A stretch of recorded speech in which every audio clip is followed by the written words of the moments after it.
Welcome everyone. Thank you for joining in on our August 2022 NCR CRD webinar.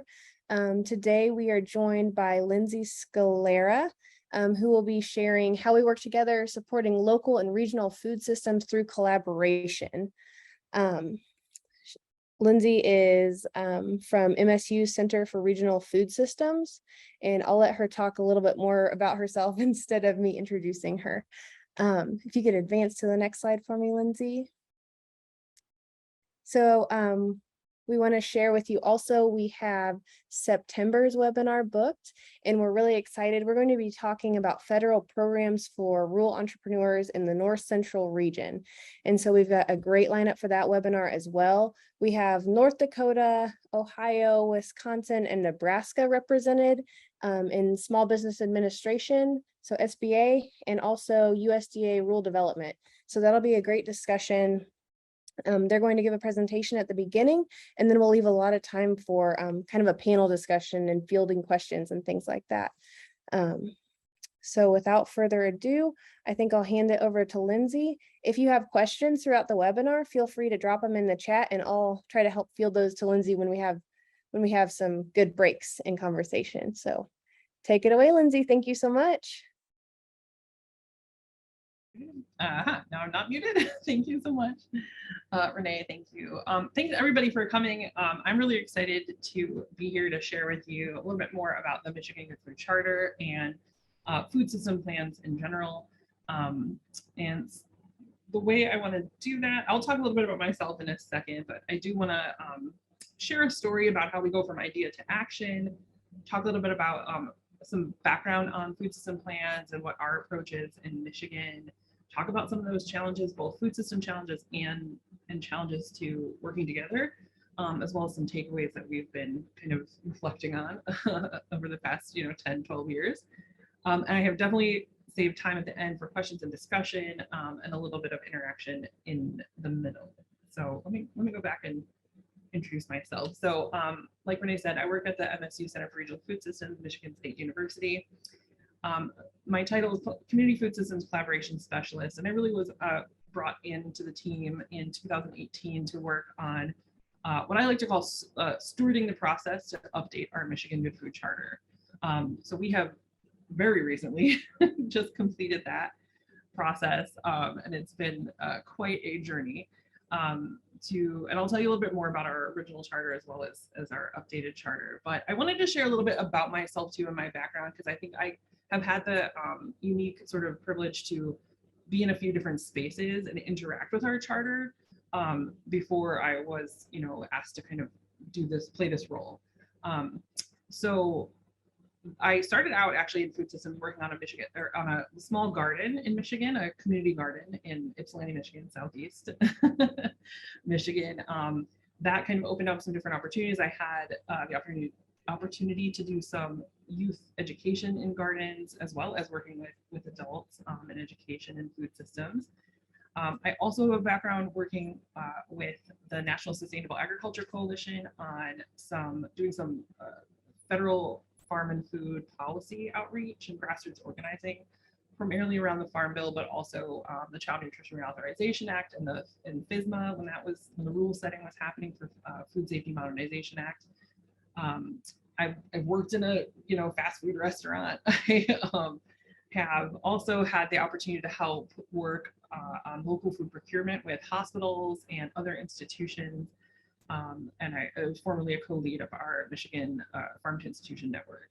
So I've had the opportunity to kind of interact with the charter from these different spaces, sort of from back in 2010 when they were creating it, and kind of like hearing, oh, there's other people who think about these things, think about food systems in my little hyper-local small space, all the way through to like utilizing the charter as a way to help folks connect to what's important about federal policy and how we can use federal policy to achieve, our goals here in Michigan, and even knowing that we have some shared goals in Michigan, all the way through to kind of like looking at some very specific challenges in local and regional food procurement and sustainable food procurement.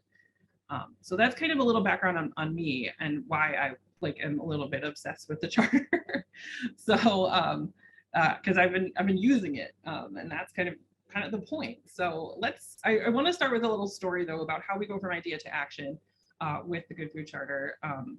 Using the food systems plan. So our charter was originally published in 2010, and really the goal was to build momentum around some existing efforts, especially and have folks pay attention to some new ideas to kind of advance a food system that promotes equity, health, and sustainability and thriving economies. So that goal really hasn't changed as we've gone through this update. We're still working on those things.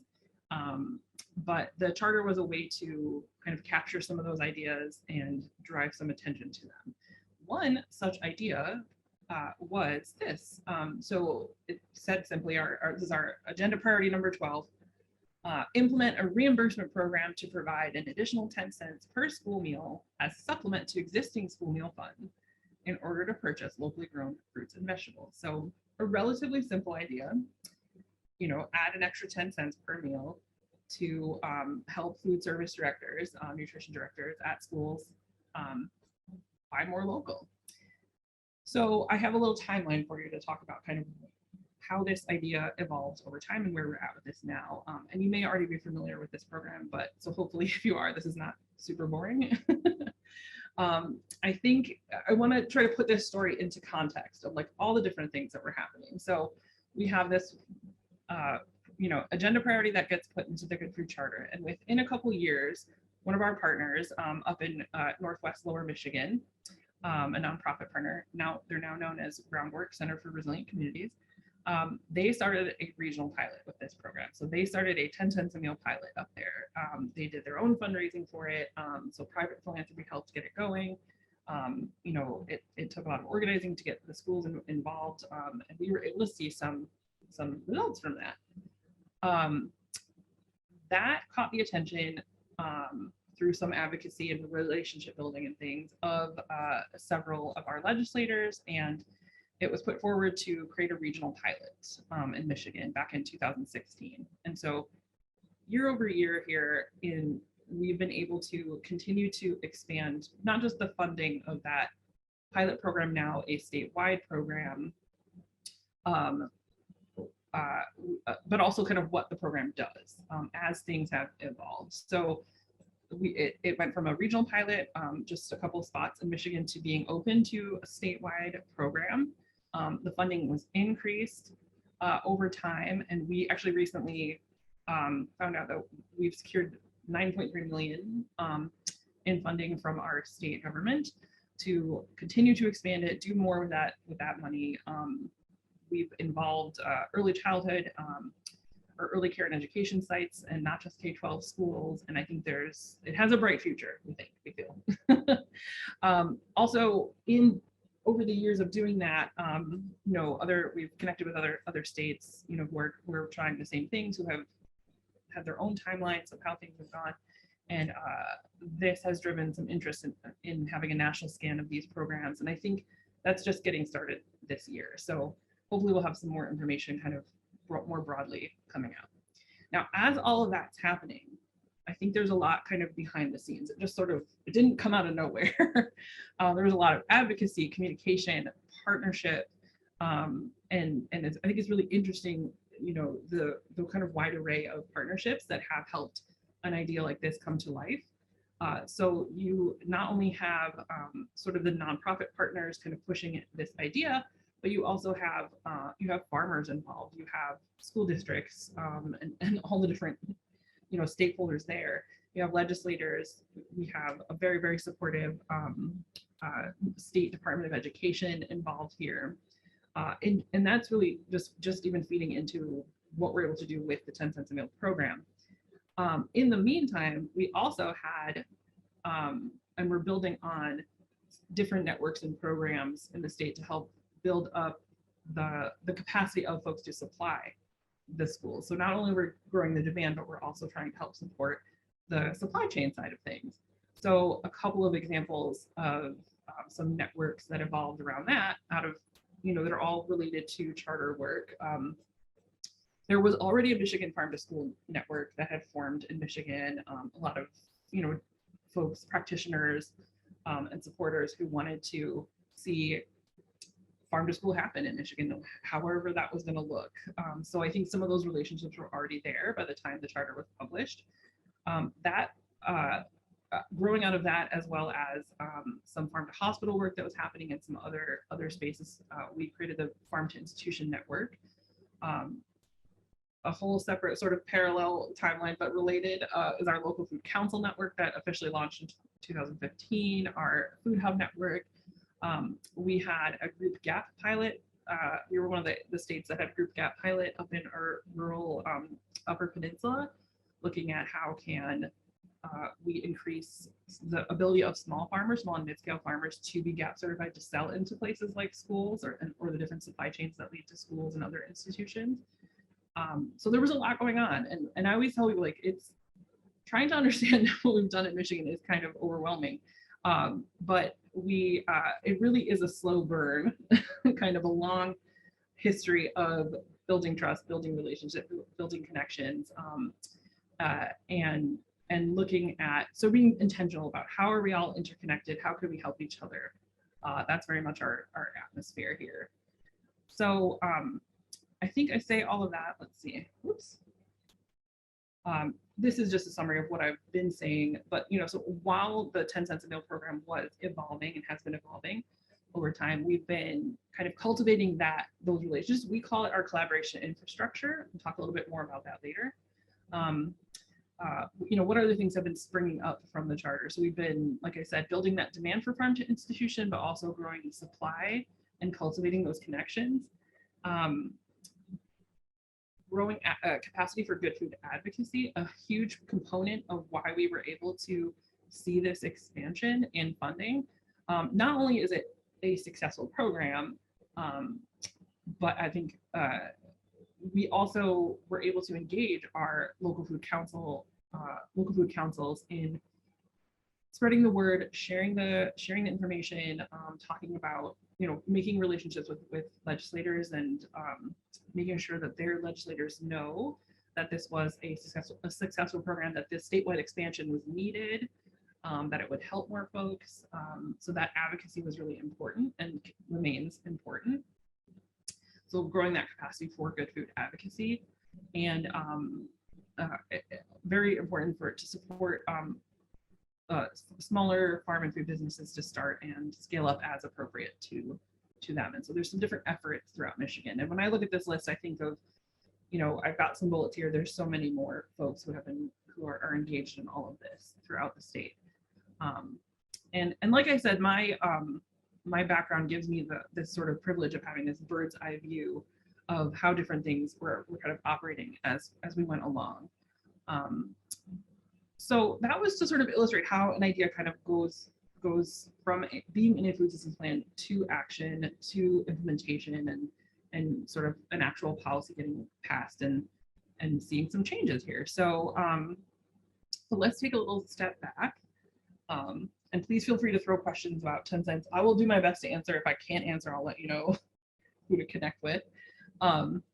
But so now we'll take a little step back though and talk about what our charters and food system plans, and talk about, what is this thing? And how did all of that grow out of it? So we actually recently asked our community and network leaders to let us know what they think the role our charter is playing in food systems change, or what role it could play. And I wanted to share a few highlights of things that folks said. So they said, having this plan in place, putting that in, having this plan in place, it helps guide funding decisions. It's providing a framework for folks to work together. It's guiding organizations and businesses on how we can create a more equitable food system. The charter is a tool for economic development and promoting public health. So folks are making that connection there to our food systems. And the one that I thought was just super brilliant way to put it together, I'm not sure who said this, but they said it's connecting policy, people, and programs. And that to me was just like chef's kiss, brilliant way to put it. Our charter, the charter itself isn't necessarily saying exactly here are the steps to go through and do this. It's not like a prescription, but rather it's kind of a collection of ideas and strategies that are either currently happening or could happen to help us kind of achieve our bigger vision and our goals. And it really does take, I like to use this little slide here, or this little diagram here. It does take kind of all these different partners to be talking to each other, very intentional, kind of working together. And the charter gives us an excuse to talk to each other. I really like that about it. So we've got, statewide food and farm health networks and organizations kind of at the table. We've got many funding and investment partners, including USDA, including our state, including private philanthropy. We are engaged with in different spaces to different degrees, policymakers and government agencies are involved in kind of helping implement and helping us understand how to implement these ideas. And then we have wonderful local and regional community-based organizations and businesses kind of at the heart of doing this work and trying and lifting up issues as well as assets that we have. So we've been using our charter as a way to explore ideas and very much to illuminate gaps in systemic inequity over the years. I think I'll just pause here for a second because our vision necessarily requires us to engage in understanding how racism and other systemic inequities are at play here so that we can dismantle that and address it effectively in order to get to, other things. It can help us identify common ground, especially within and across sectors. It can help us build action coalitions around food system policy change. The 10 cents a meal project is a good example of that. Lots of a network was formed around, informing folks on how to do some advocacy, sharing talking points, making sure that the story of 10 cents is being shared with our legislators. So we're informing our policymakers of statewide and local priorities. And we are also using it to the best of our ability, easier said than done, have some shared measurement so that we can understand our impacts. This is kind of what we're doing with this food system plan. So we call it kind of a framework for action. This is how we've organized our updated charter. And we'll drop the link in the chat so you can go take a look at ours later. But we have a vision, we have 6 goals that are very interconnected. And so from those 6 goals, we identified 6 really broad strategies that would help us kind of address things and help people find their way into like what connects with their work or their personal priorities. And then we have 22 actions, which are just ideas that we can get into. And those actions, all of this was formed through our process to update, which involved, at this point, we've counted somewhere around 500 individuals helping us like explore these things and figure out what we needed to put into this updated charter, and definitely representing over 150 organizations throughout the state with our various methods for talking with folks to get to our update. So I didn't want to put too much information about like our specific charter in. I just wanted to share though that we have our vision.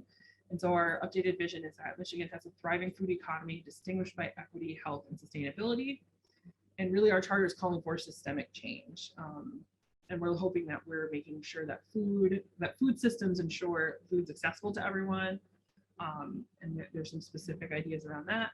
That it's promoting healthy communities, that we're using fair and sustainable production methods to the best of our ability, and supporting a diverse and equitable society. That's kind of how it in a nutshell. So now that you kind of have a sense of what the Michigan Good Food Charter is, in a very vague way, because I didn't get into all of our details, but what is a food system plan? So we're kind of characterizing these as a statewide participatory effort to develop, document, and advance a set of goals and action priorities that address challenges in the food system. So that's what they've got here. A couple of examples that we have in the North Central region. Iowa has their local food and farm plan. They're in an update process. Shout out to anybody here from any of these states. Minnesota has a food charter. Ohio has their vision document. I highly recommend checking these out, even if you're not from these states, because they're just brilliant examples of how you can kind of characterize big complex issues and look at some ways to move forward together. And there are a few others in development, and I know some of this even may have changed since I had my information.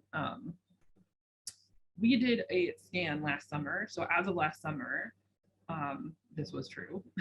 Things may have advanced or changed, but we had about 18 states and 2 multi-state collaboratives that have developed charters and food system plans. And the first one in California, launching as early as 2005.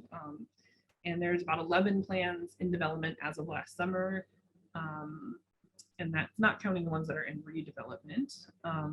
And additionally, I think this might be some data from our colleagues at the Center, Johns Hopkins Center for the Livable Future, but there are about 33 statewide food councils in the country, or food council networks. Like we have a local food council network, and some of those overlap with those food system, those states that have food system plans. So there's a lot of activity around this, and it's starting to emerge as a a promising practice, I would say, if not a already kind of effective practice at making some change. Within food systems, or at least bringing folks together to try to address things in a collaborative way. So, like I said, I wanted to share a little bit about addressing challenges with collaboration. So I think it will help to take a look at what some of those challenges are and what collaboration is. So we are kind of calling, like I said earlier, all these different pieces, all these different partners, we kind of call it our collaboration infrastructure. And it's made up of both formal and informal partnerships that support our work in Michigan. So really, it kind of starts with identifying clear cross-sector partnerships, looking for common goals. And that is something that our charter helps us do. The thing that our charter sort of gives us the excuse to do then is build trust over the years. We in Michigan have seen the growth of a lot of interconnected networks. I'll give you an example related to our story. So, one way that we have seen, or a big challenge in getting food to schools, right, is distribution. So it's hard for farmers to, they can't necessarily go drive around to all the schools in the district and drop off, or even dropping off at a central kitchen can be really a big challenge. Getting off the farm for half a day to go do that. So what are there some like partnership or infrastructure things that we could do? And I know folks have been working out different ways of working with food hubs, for example. And we have a really big food hub in our state called Cherry Capital Foods, and they have been growing and figuring this out as kind of a partner as well as, as part of their business model. So looking at how we can support, it requires like conversation, it requires trying things out, and it requires knowing who to turn to when things are challenging. So we kind of see this as our collaboration infrastructure kind of helping us do these things. That culture and atmosphere of collaboration we've been cultivating over the years has really been helpful. Okay. So before we get into like what are those challenges that we could be facing, what are we doing? I kind of wanted to like have a pause and check in with you all. So what are you all seeing as some opportunities or challenges in your state or region that could or already do benefit from some cross-sector collaboration? And I do have a Mentimeter to share. If you haven't done this before, it can be kind of challenging. I am going to, yes, thank you, Renee. So Renee has the link in the chat. And so then I will come over here and I'll hit present. And what we'll do is, so you should be able to answer this question. You can add as many answers as you want. And we'll give everybody a second here just to kind of name some things that are going on in your region that either already do benefit from some like cross-sector or just, food systems collaboration.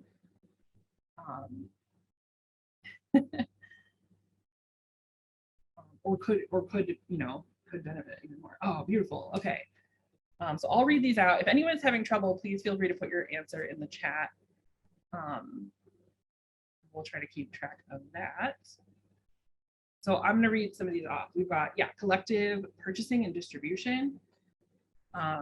an opportunity, food as medicine programs, bringing together local food, health and nutrition education sectors.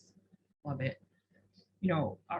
Opportunities. Many people with interest at growing demand for local regional food and thinking. Food access, navigating challenges that all food relief partners are experiencing with supply chain shortages and the increased cost of everything. Absolutely. Aggregation, storage, and distribution of local regional food. Just snaps to that. Shared marketing system and direct to consumer. Oh yeah, really cool. Food apartheid. Yeah, and let's come back to that. So we make sure everybody's on the same page of what that means. Challenges for zoning for farms in urban areas, new market access for farmers. In South Dakota, we've established South Dakota Local Foods Coalition, made up of lots of great partners in the state, and we're meeting bi-monthly and have 4 action teams working. Fabulous. We should get connected if we're not already. Challenges. So volunteers stepping into leadership roles to make that happen. Collaborative work across the country and storage, absolutely. 2 counties in a regional effort are, oh shoot, I don't know if I know what DSS means, right? But our DSS is writing a grant to develop regional hubs. Awesome. Even just getting 2 counties to work together is like a huge feat. So congratulations. New market access for farmers, access to food that's culturally appropriate, expansion of new local food choices. Thank you, Department of Social Services. Michigan has different names for everything, so I'm always confused. Expansion of new local food choices and a challenge, contaminated soil in urban areas. All right, feel free to keep those coming in. I want to come back to food apartheid because I think that's a super important concept. And I'm happy to share what I know about that, but did someone want to elaborate either in the chat or turn on your audio or video and share? Or you can I am happy to do it too. Okay, so I'll share it. It's okay, no pressure. So food apartheid. Here's how I understand that term. For a long time, we've been talking about this term food desert, and there's some problems with that term. Food desert. It may have worked for a little while for some folks, but it definitely doesn't work for everybody. The term really started by referring to sort of just a lack of like bigger grocery stores in communities. And in Detroit, we saw, at a certain point, a lot of large grocery stores leaving, all of the grocery stores leaving the city. But the problem with that term is that, one, a desert is a very vibrant ecosystem. It's not devoid of things. So it's not a great metaphor in the first place. But the other thing is that it sort of pinpoints these grocery stores as being the one and only like solution. I'm making kind of a reductive statement here, but being the only solution to addressing food access, whereas there are a whole other many things that that you can do to address food systems. So in Detroit, we have a long history of backyard gardening and farming happening within the city. You could even count back to 300 years for that. There were always and still are many like small community-based grocery stores. The other thing that the term food desert was sort of challenging to work with is it's kind of ignoring the systemic inequity that exists, that very sort of purposefully through lots of long history of like redlining and other racist policies that really serve to separate folks from access to food. So I think food apartheid is a really important term, and because what it's doing is calling out kind of the systemic inequities that I was referring to earlier that we have to acknowledge and in order to address them. Thank you so much. Jamie in the chat shared a great video on a short, important to note that it's short, video on food apartheid by Michigan Michigan and Detroit native Malik Yakini. Thank you so much. Yeah, and so I think we had a few more ideas. So sorry for that little side note, but I do think it's important because it's a good term. I think that folks could get to know.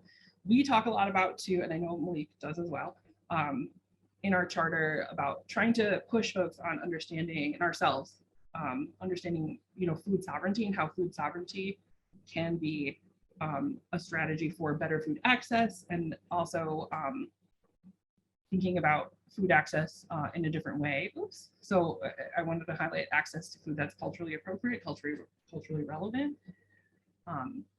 Okay.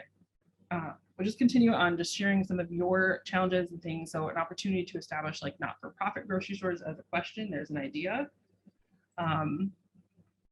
Expansion of local food choices, I think. Oh yeah, and diversifying crops and farm products produced and collaborating with schools, restaurants, etc., that would create more stable income for farms and improve water quality. This person's like getting at all the issues. I love it.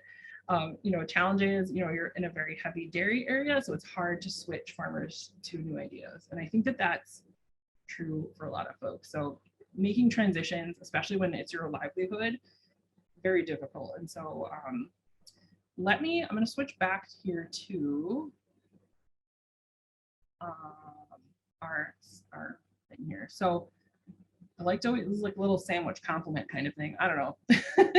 we've made some great progress, over the years. I'm sure you've seen similar things in your states and regions. I hope there has been more of a push to have fresh, locally sourced food in schools. We've at least seen that reflected, through the USDA and some of the things they're supporting. There's more, hopefully, market opportunities for small farm and food businesses kind of cropping up, and more support for those to get developed. We've definitely been seeing, more farm, at least in Michigan, we've seen a growth in farmers markets, and we've certainly seen a huge growth in the number of markets that can accept food assistance benefits, which is helping people access or afford that food.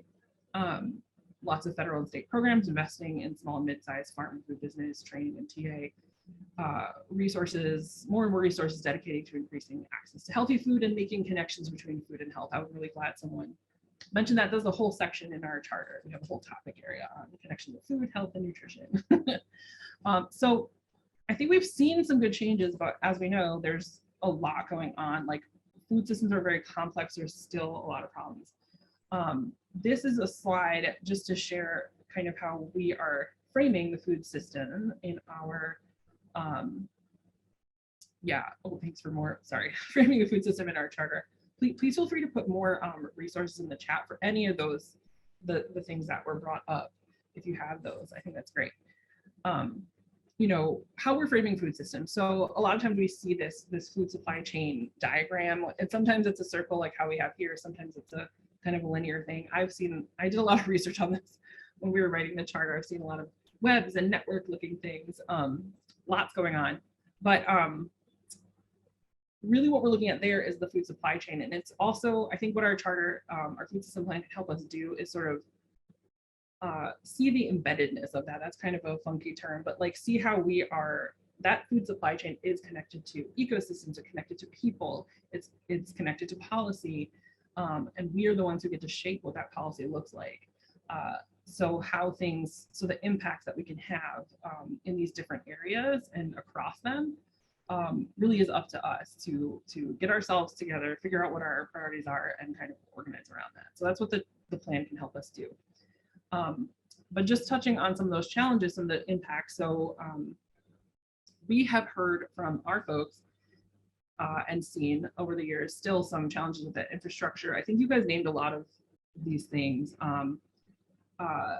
We have the value of food itself. The price is rising. The price to produce it's rising. There's some competing priorities there around being able to, for farmers to make a living, for food workers, food system workers, farm workers to make a living, and for people, regular people, and institutions to be able to afford that food. So some competing priorities there. Higher burdens and barriers to entry for Black, Indigenous, and people of color who are farming or doing food businesses, beginning and smaller scale producers. There's still some higher burdens to entry for the next generation of farmers. And we've seen, more land consolidation and, folks like the control just being in fewer and fewer hands. And agriculture is also contributing to and affected by climate change and the things that are coming there. So those are some of the things that we are trying to address in our charter. We are also coordinating just a very beginning community of practice for the North Central states who are in every stage of having a food charter or a food plan. And so I wanted to share, and some of you might be on the call today, I'm not sure. I wanted to share a little bit about some of the high priority topics that we've started to identify. We haven't even gotten into discussing them much yet, but just identifying that things we want to do better. And I will include Michigan in all of this because we have lots to learn. Integrating racial equity into our food system plans and implementing them, and using networks as strategy for collaboration, data gathering and communication strategies, and connected to that then advocacy strategies and policy priorities. Those are some of the things that we know we want our food system plans to help us address, and that we want to address in our food system plans. And then we have also been talking with some farmers, both in this organization, both in this project and some other spaces. And some of the things that they bring up are, that funding and financing, again, competing priorities with land use, how or how not, that's not the right phrase, but how policies and programs like cottage food zoning, licensing, food safety education can either help support or make things more difficult. So having support in those areas. Continuing to improve markets and the food access through programs that benefit consumers, and then really having kind of a consideration for all scales of farming operations. I'm looking at both and in Michigan, we're doing that, but we're also kind of saying, we have a lot of investment in the larger scale. What do we need to do to help support the local and regional as well? So it's kind of a both and way to look at things. So that was just to kind of review, I think, some of the big issues food system plans can address. But I think that each and every one of these things is complicated on its own. There's many stakeholders, many partners. It can feel very, very overwhelming. And I have certainly been there many times in the past few months, especially as we were writing our charter and trying to figure out how can we make this a useful document for folks to use. So I wanted to share some lessons, just overall, some takeaways and lessons and challenges that we have, from our experience. So real partnership, that's kind of one thing. Collaboration, you can collaborate to do anything, but I think it really does need to be founded in authentic and meaningful partnership, whatever that ends up looking like for you. There's, I'm sure, more we could say about that. All hands are needed. We definitely can use our plan as an excuse to see common ground and build bridges, because we need a lot of hands on deck to address these things. Another thing I've been struggling with, and I think I'll keep learning and keep getting better at, is going from complexity to relevance. So taking something really complex like the food system and finding ways for our audiences, our stakeholders, to find that relevance. So messaging and storytelling are really important. They can help ground complex ideas. And I think they really make things, when you can make something come to life for someone, I think that's important, an important way for them to connect to it. Participation can be slow, but it's important. So creating intentional spaces for voices to be heard, having participatory democratic processes take place.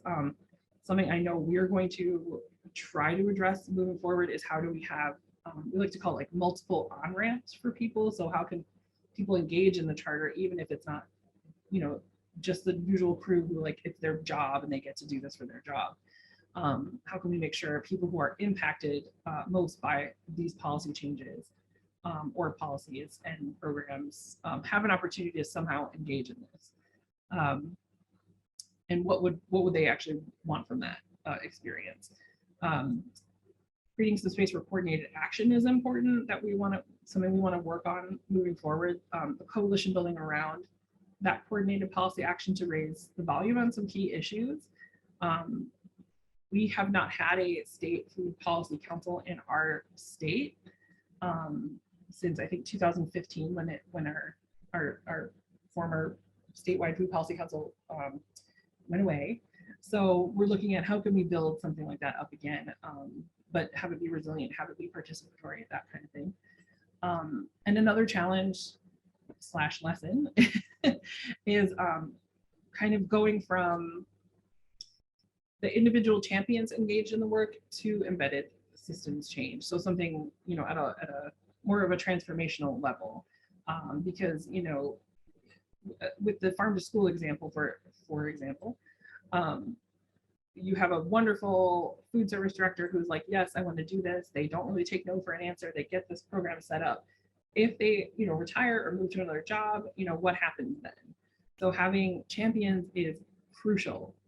And to make this last, to make those lasting changes, we got to go to embedded systems change. So these are some things that we're kind of struggling with or wrestling with as we move forward, and lessons that we've kind of learned over the past few years. Okay, I want to get to questions and discussion. So next up for Michigan, we kind of see ourselves doing some things in these 3 areas. So continue to work on communication, and this is sort of a Venn diagram too, but communication, advocacy, and evaluation, tracking, and progress. Basically, like continuing our work with coalition building and networking, creating feedback opportunities with, you know, from our plan. So the plan gets written, then what? You know, we need folks to help, you know, continue to carry it forward. We also want to document and share what we learn for ourselves, our future selves, for others. Within the advocacy realm, we're continuing to build the capacity of our local food councils and other networks and organizations to engage in policy. And this is a mutual kind of thing. We are establishing our charter council, which is sort of our organizing body around our document. And so through that, we hope to kind of create some space for that statewide food policy voice. And then we are kind of continue building with a shared measurement committee, which helps us hopefully, as our goals, tracking our progress and our impacts around looking at like how we gather data, how we report. You know, is there a way to find out if our ideas are working, ground truthing, and help create space for storytelling. So that's a lot of information. I really appreciate you all, you know, participating. So let's switch to discussion. I'll keep this slide up just for a sec, just in case you need a prompt. I'm told you're a very lively group of folks who come. So is there something you're excited about, something that's challenging you, either in your space or something I said? Feel free to bring that up. A question that maybe you still have, emerging ideas or other opportunities folks should know about that we can think about together. So I can put these in the chat, but I'll stop my share and we can take some questions. So I guess I could turn it over to Renee. Were there any questions that were coming up? I don't think there were. So we don't have any questions yet, but we might give folks a couple minutes just to kind of digest everything that they heard and go ahead and put those in the chat for us, or feel free to unmute yourself and field them right to Lindsey. We'd be happy to do that as well. Let's get some discussion going here. I'll put those discussion prompts in the chat here. Yeah, is anything resonating with you? Hopefully my story wasn't too confusing.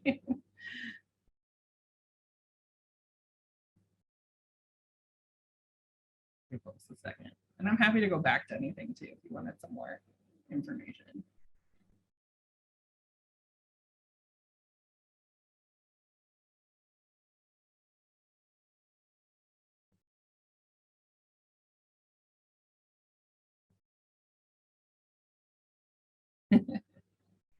Maybe I could pose a question to you. Let's see. I don't know. Food system plans. Folks had some really good examples, and I will also download that, make sure I send that to Renee. You had really good examples in the chat or in the Mentimeter of some opportunities. Where do you all see some of those going? Are there any? Oh, yeah, okay, we have a question. We can come back to my question. But so Marianne asks, you know, what's your best advice for how to get started? And I appreciate that. So I'm kind of in a weird space because I stepped into stewarding this process at a time where we were building on where we were building on 10 years of work plus, so that actually became like a really interesting challenge, because it's like, we already have a framework. How much do we want to change it? What is needed? And so what I did was I was able to thankfully talk to my predecessors who helped create the original charter. And I was not actually involved in that original space. I was just getting into food systems at that time. I was busy starting a community garden and managing some youth education things at the time that was getting created. So, but I was able to look back at like, how did you all go about this? And so I kind of looked at their process. And then because we had a group of stakeholders already kind of in place, it then became a matter of starting with checking in with them. So how would you like this to go? What kinds of priorities would you want to see at a state level? And it's kind of actually similar to asking what I asked of you, where are there opportunities that we could have, some collaboration or put some priority to, put some coalition behind, right? So that is kind of where we did that. And I can share more about how we did that, what we gathered too, because I think there's another question here. Yeah, data and input and tracking, like how do you do this from all the feedback? Yeah, so why don't I also, in answering that question about getting started, so it really starts by talking with people, bringing folks together who are committed, talking about what our shared values are. And I think I could kind of share what we did in this time around. So we had a steering committee that was playing different kinds of roles over the past 5 or 6 years that it was in existence. We had our shared measurement committee. We had so we combined those two groups and then invited some more folks in to have kind of a broad representation of food systems organizations, farm organizations, food business, what else? Health, education, I think I said that. I have a slide on this somewhere. Government.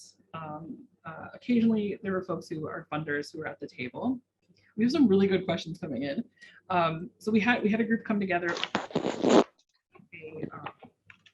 create a working draft, and then we shopped that out to folks. So right as the pandemic was starting, we were sharing this working draft. And the working draft was 1 page, and we had a vision. We came up with kind of what we felt, how we wanted to define good food systems. And then we came up with our some priority areas is what we were calling them. Those have sort of transitioned into our goals, our shared goals. And then we asked folks. And so we did that through an online survey. Because I am one person, right? And I can't reach everybody. I was able to hire some folks to be ambassadors. So that really helped. And this is kind of addressing Patty Schmidt's question too, about how we got community voices into this process, especially those who are traditionally left out of the conversation. So our ambassadors were super important in that. They were able to, even during the pandemic, reach out to folks in their networks. So we had one person who was already doing a ton of work with rural farmers up in our Upper Peninsula, rural farmers and food businesses. And so she was able to bring this up with them and do at different things that were happening already. She was able to integrate getting some feedback from them there. And we had one of our partners who was part of tribal and indigenous communities reach out to her networks and a few other folks. It was tough during the pandemic to do this though. So that was a way to gather some of those feedback. Then we were just trying to be at all kinds of meetings, be in all the virtual spaces. We held our own virtual summit, which was it was a lot of work, but we did have a lot of community voices there. We really highly emphasized that as part of our thing. And we were taking note, right? It wasn't just speak to speak, but it was like speak, share your story. And as we were doing that, we kind of formed that around our topic areas. And then we were taking information in and looking at opportunities we could integrate into our charter that way. So yeah, so there were a lot of ways that we managed that, but it was hard. So I think I've talked a little bit about getting started, a little bit about processing feedback. I could get into some more detail too about the things that we did. That might be a little bit nerdy. but I'm okay with that if you want to hear a little bit more. Yeah, and I think, and I also want to address with Patty to your question about community voices. That's something we still struggle with, and it did become last year as we were starting to form what we want our coordinating committee to attend to. That idea about on-ramps and having different ways to do it. So that's something that we still have not, I don't, it's never going to be perfect, but we haven't fully addressed that, I think, to the best of our ability, because we're still kind of like organizing things around. Like we have to be thinking about like, when are we having meetings? Can we do different kinds of activities other than a meeting that would work? Can we involve more ambassadors? What are some different strategies we can use? So I hope in like 2 years, I can come back and be like, whoa, look at all this cool ways that we did to get community voices and people who are most impacted and often left out of the conversation to be part of it. So more to learn there. So I think I've got some of those. And then one more question from the chat was, has the political climate in your state impacted your ability to make progress on things? And if so, how do you navigate that? And if not, what do you think the reason? So yes, I think political climate, I always like to make sure we're being clear, like policy and politics are integrated but separate. So in some ways, the political climate, I think, I'm sure there could be many different stories of progress, like if things were different. But what we have done, I think, is one, identify where the common ground is. So I think one of the reasons 10 cents has been so successful is because it's very much not really a partisan issue. Farmers doing well, kids eating healthy, schools being able to get that food. These are things that affect everyone. And I think we've been able to really hold on to that and really frame things that way. And there's been collaboration across the aisle in order to get that policy done and get that funding appropriated. Because folks, and I think the more that folks see the impact, especially for farmers, one thing I didn't share with that is the state, it's a match program. So whatever the state invests, we actually nearly double that just in the match. And I think have also found that that while schools, one of the cool things about a program like 10 cents is that while a school is maybe trying something for the first time, they're dipping a toe in, they get to learn how to do it, because actually how you make that work is there's like 1,000 different ways you can try to make it work to purchase local food. So they're testing out some different avenues, and often while they're there, they're then purchasing a few more things. So I'm not even sure if we have an exact understanding of the real economic impact of that program. But what was I saying? Oh, so the political climate. So so utilizing those messages, telling that story, looking at it from that framework of like, it's really a nonpartisan issue is helpful. The other thing that's happened where politics is concerned, I would say, is that there's so many different ways to make a change. And so we're talking about systemic change. Policy is super important to that. And I think we always need to be looking for like, what are the strategies, the policy strategies that would help us achieve this to like I said, have that more embedded in our inner workings. But some of it is also, working around that. Policy, that's like the big P policy, right? Legislative policy. But then there's also policy and practice, within institutions and organizations. And I think so a lot of our stories that have come out of our charter, at least, have been more about changes in those arenas. So I think you're never like lacking in something to do, even if the political climate isn't quite conducive to getting certain things done. So that's a long rambling answer. So yeah, the on-ramps. Yeah. I also look forward to being able to share if we really can do that. I would love for us to be able to accomplish that. I'll share one more note on the on-ramps and the idea of community voice. We are really kind of lucky in Michigan. We're privileged in that we have some key funders who help support this work. And one of those things that the key funders are helping, have put some attention to are those local food councils. And I'm specifically saying local food council. They don't all call themselves food policy councils, but in one way or another, they're definitely working on advocacy and food systems change. So that is an opportunity for community members to be engaged in a, in policy change at the local level, but they also, because we have the statewide network, they also can hop on a call once a month here and hear from our legislative liaison, sharing about here are the policies we're tracking at the state level, here, and then from some other folks, here's some policies we're tracking at the federal level, and some things you might want to pay attention to. And so we're creating these spaces for folks to stay engaged in some policy action, but also identify some commonalities, right, and find each other. And we've seen some councils then work together in a regional kind of cross county kind of way to do some policy advocacy. And we also can use that network then to help build their capacity to develop relationships with legislators, which again is like super important for getting past the politics of things. Yeah. Okay. Does anyone want to unmute and share something going on in your state or share a story? I'm going to read Mary Ann's comment / possible question. Anyone else have any stories? Yeah, so there's, okay, so Mary Ann, thank you. I'll just read it. So Mary Ann's with the Hannah Grimes Center for Entrepreneurship in Keene, New Hampshire? Is it NH New Hampshire? Sorry. Sorry, I feel like so silly. Okay.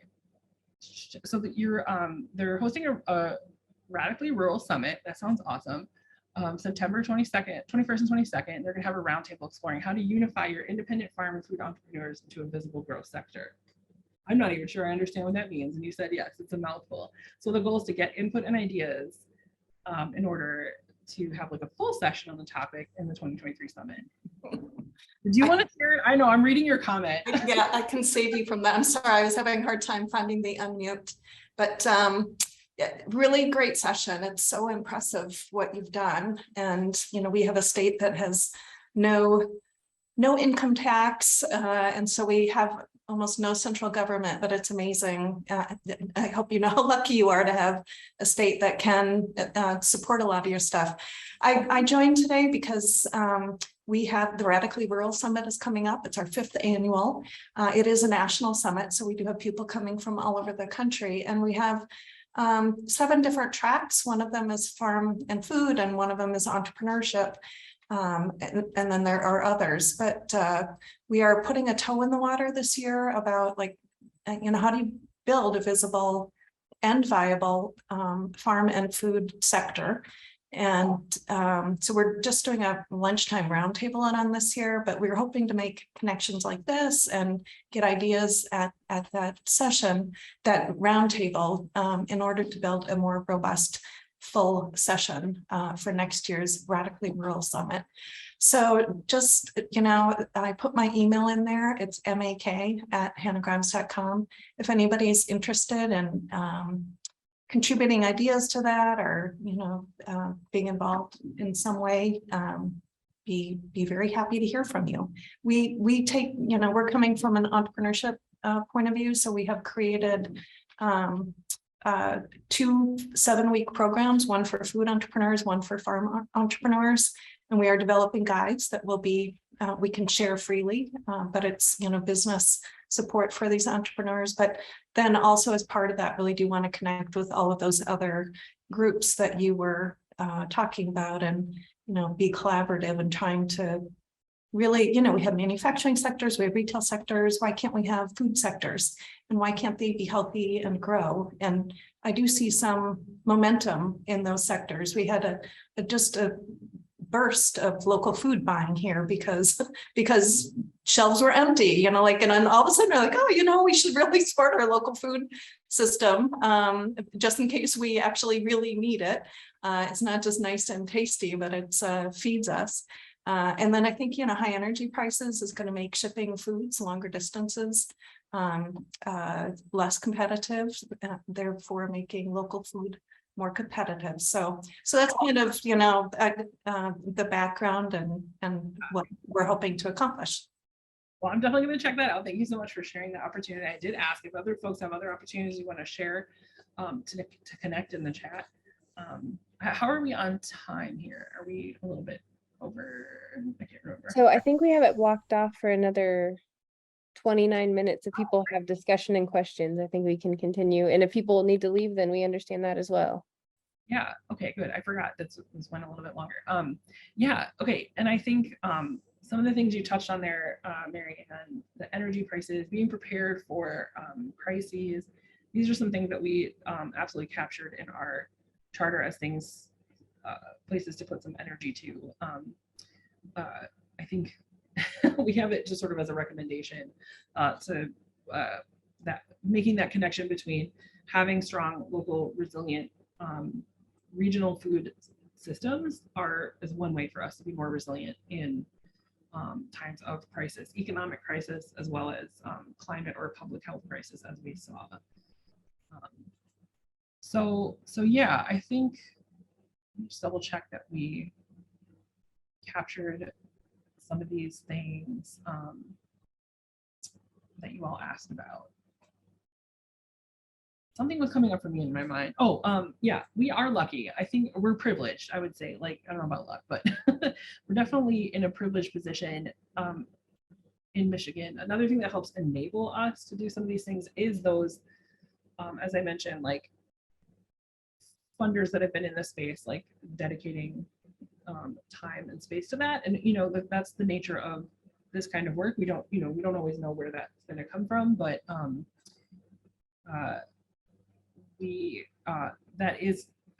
that's something we, I think, have been trying to cultivate. Something I've been trying to be more vocal about is seeing our funders and the funders we haven't engaged yet, us or our partners haven't engaged yet as potential partners in achieving our vision.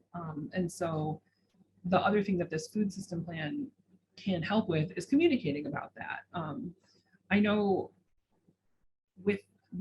now that we have just published our updated charter, our the requests are coming in. Can you come talk to us about this, talk to us about that? And so I'm getting some interesting feedback from folks that I hadn't, I listed off all the ways that we've been using the charter, but I think that there's some new things that are coming up now that I'm in this position that I'm in. So we have a new executive director at one of our, small regional, nonprofits. That's like a food systems nonprofit. They, run farmers markets. They have, they're looking at updating their vision to include more, to be more put into practice, like, racial equity measures and things like that. Not just measures, but like practice.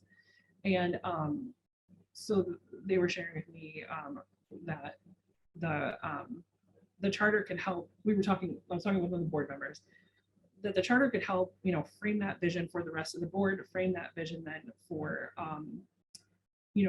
for funders, future funders. It can help. The fact that it's a statewide thing that was like a large process that involved a lot of people kind of gives it some oomph behind it to say, like, look, it's not just me saying this is part of our vision. This is something that we can and need to address. It's here too. It's here at the state level, the statewide level. Yeah, we've been coming up with some different ways to engage different audiences within the charter, the specific recommendations. So I didn't share what those are. I don't know if you want to take a look at that. I can do that. I can pull that up. What's not all of our recommended, we don't need to go over all of it, but I could share sort of like our high level strategies if you're interested in that. We also have, I don't know if we put the link in, but you can definitely go check out our charter. Let's see here.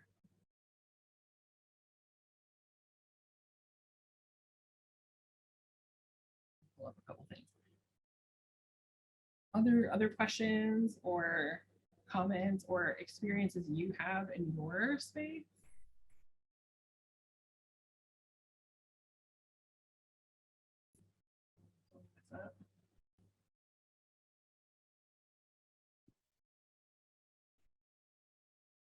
Yeah, I think we've received a lot of good feedback so far, Lindsay. This has been great information. I think people have really appreciated it, and we will be, if you are interested in sharing your slides, we can send that out with the recording as well. Does anyone have any more questions or comments for Lindsay? You know, Shelley dropped in our next NCR CRD webinar, which is federal programs for rural entrepreneurs in the North Central region. After, if you get off of this Zoom webinar, there will be a couple of short questions just to help us guide future webinars, if you don't mind answering those real quick. But if anyone has any questions, Lindsay's still hanging on for us for a few more minutes, so she's here. Yeah, I'll hang out, and yeah, let us know if you have any questions. I think we do have a link if you wanted to stay in touch. I don't know, Renee, did I give that to you? Yeah, is it the lp.constant contact pages, that one, Yes, yeah. where people can sign up? Okay, I'll drop that down here in the chat. There we go. That is a link to sign up for as we continue forward with our SARE project, which is the states with food system plans touching. Hopefully we'll have some learning sessions to touch on some of the things we talked about, and we would love, we'll be able to, when we have information to share about that, we will put that out on that list. That's awesome. Really appreciate this, and I apologize. I had hoped to have some of my other colleagues from other states joining me. I was not able to organize that, just given all of the things that we have going on. So I really appreciate all of you having, taking some time to share your comments in the chat, and also bring your perspectives into our Mentimeter, which I will also share back so that the group can have that. I think there's definitely some good ideas. Well, that's awesome. Thank you so much, Lindsay. This has been wonderful. And if, yeah, the poll just popped up, and if people have questions, I'm sure Lindsay will answer them. Otherwise, we will hopefully see you back in September, and we can, we'll be sure to send out the recording and the slides and the resources associated in the chat as well. So thank you all for coming, and we hope you have a great week.